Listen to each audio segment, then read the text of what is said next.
This is the slaughter pen farm at the Fredericksburg battlefield in Fredericksburg, Virginia. The Battle of Fredericksburg was fought in December of 1862 between Ambrose Everett Burnside and Robert E. Lee. There were 135,000 Union soldiers and 78,000 Confederates, making this the flower of both their armies. Where the battle met its most decisive point is right here on this property. This is the southern end of the battlefield, and directly out in front of you on the trees would have been Stonewall Jackson's position, about 37,000 Confederates sitting in front of us. 65,000 Union soldiers were poised on this property and ready to go forward under General William B. Franklin. But the orders that came forward on December 13th only allowed 8,000 troops to come across, just two divisions. The division of General George Gordon Meade would have moved across the southern end of the field, and directly in front of you would have been the division of General John Gibbon. Meade's men were able to get into the woods, penetrate the Confederate line, and break into their reserves. When they had met with success, Gibbon's division then moved forward across this field and tried to sustain them and expand their breakthrough. Gibbon's men met with tremendous fire and were stopped 3 times before they were able to get to the Confederate lines and capture part of their line. But by that point, they had run out of ammunition, they had become disorganized, and they had lost a tremendous amount of leadership. When they asked for reinforcements among the 57,000 unemployed Union soldiers out here, none of them were able to come forward, were able to release to help them sustain their breakthrough. A small portion of David Bell Birney's division was able to come and try to help Meade, but it was a case of far too little and now much too late.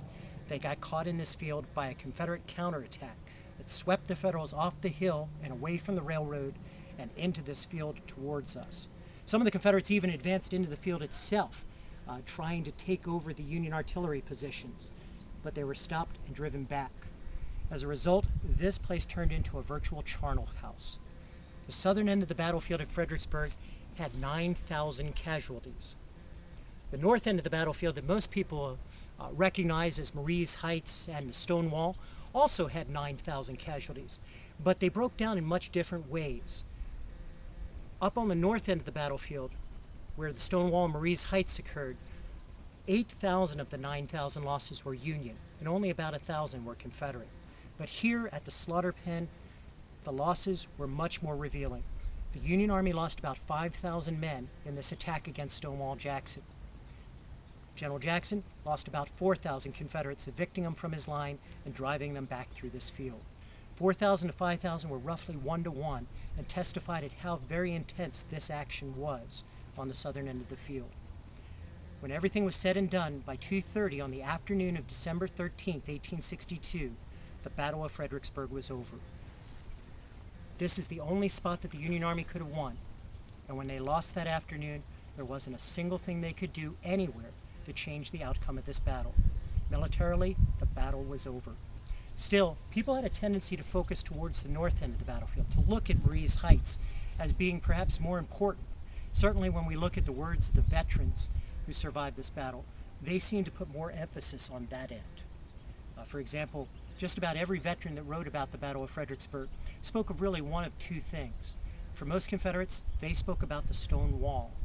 Either they supported the stone wall, reinforced the stone wall, fought at the stone wall, including some of the soldiers that were positioned directly in front of us here, who are about 5 miles away from the stone wall and never saw it, much less interacted with it.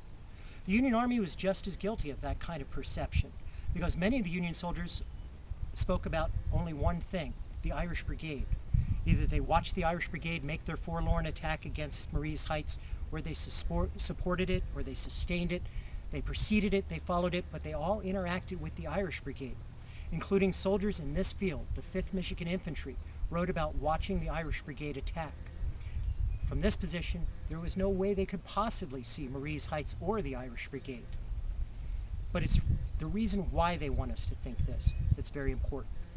Whereas this is the critical spot on the battlefield where the battle is won or lost, it is the north end of the battlefield that is symbolically more important. The Confederates fixate on the stone wall because they want you to believe that they owned the Union Army from beginning to end. They were their complete masters, and they dominated them from beginning to end.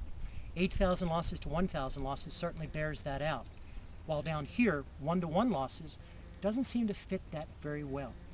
So they much prefer to look at that end. From the Union standpoint, It's also important to bear on that end, because the Irish Brigade, well, they had about 1,250 men when they started, and by the time the battle was over, they lost about 48% of their men.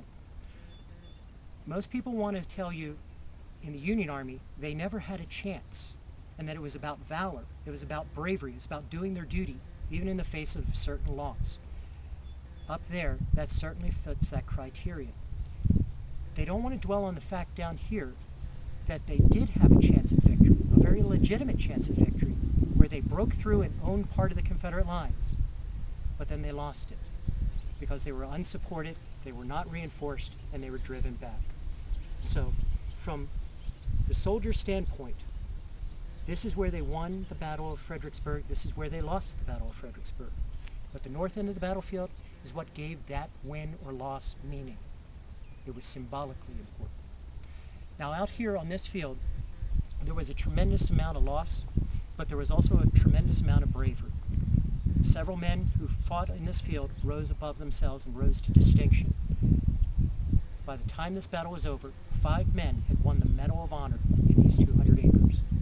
George Maynard of Massachusetts was going to rescue a wounded friend and carry him off the battlefield. His friend died, but his bravery was honored with that medal. In the final assault against the railroad, as Gibbon's men made their final dash towards the Confederate lines, the line was stymied by Confederate fire, and as it stopped cold in its tracks, several color bearers stood up and stepped forward and demanded that their men join their colors.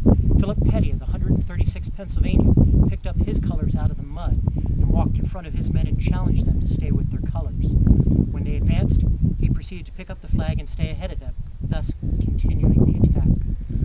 In the 26th New York, a German man named Martin Schubert, who had been given a medical discharge to go home, decided to ignore it and join his regiment for this one last battle. When their color bearer fell, Martin Schubert picked up the flag and led the assault until he fell wounded. When he fell, an Englishman named Joseph Keene picked up the flag and kept the attack alive. Martin Schubert and Joseph Keene both won the Medal of Honor for their valor.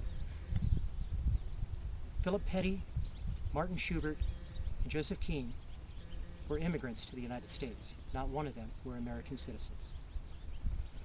Off to the south end of the battlefield, as Confederates launched a counterattack into the slaughter pen, they attempted to capture a line of Union artillery, but it was saved at the last minute by the 114th Pennsylvania, led by a colonel named Charles Henry Tuckey Collis.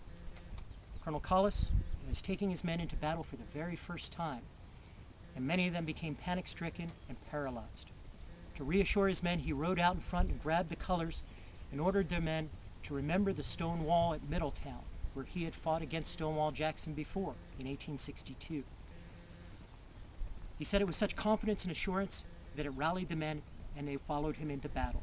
They were able to save the cannons, drive the Confederates back up into their own positions. They even managed to capture the Confederate brigade commander, Colonel Edmund Nathan Atkinson. Charles Henry Tuckey Collis won the Medal of Honor for his quick thinking to save those guys. Another special aspect about this field is that because there was so much carnage, both Union and Confederate, it made an impact on not only the vanquished, but also on the victor.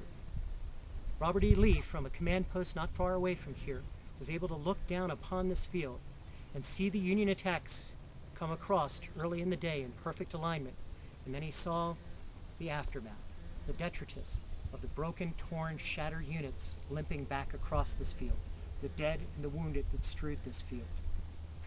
He was moved to such pathos that he gave us one of the greatest quotes in all of military history when he told General James Longstreet, "It's well that war is so terrible, or we would grow too fond of it."